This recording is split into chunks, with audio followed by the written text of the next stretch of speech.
16.70 పాయింట్లు వచ్చాయి. అంటే ఎంత దారుణంగా పోలీస్ వ్యవస్థని ఈ కూటమి ప్రభుత్వం దిగజార్చేశారు అనేది అర్థం చేసుకోవచ్చు.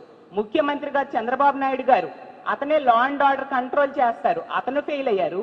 హోంమంత్రిగా అనిత గారు ఫెయిల్ అయ్యారు. అలాగే షాడో ముఖ్యమంత్రిగా ఉన్న లోకేష్ గారు ఫెయిల్ అయ్యారు అనే విషయం స్పష్టంగా ఈ నివేదిక ద్వారా ఈ రాష్ట్ర ప్రజలు అర్థం చేసుకుంటూ ఉండే పరిస్థితి మనం చూస్తూ ఉన్నాము. ఎందుకంటే అసలు BNSS అంటే భారతీయ నాగరిక సురక్షా సంహిత చట్టాలు అన్నమాట. BNS అంటే భారతీయ న్యాయ సంహిత చట్టం. ఒకప్పుడు మనం చూసాం క్రిమినల్ ప్రొసీజర్ కోడ్ ఉండేది, IPC ఉండేది. వాటి బదులు వీటిని తీసుకొచ్చి రాష్ట్రాలు అమలు అయ్యేట్టుగా కేంద్ర ప్రభుత్వం చేయడం జరిగింది.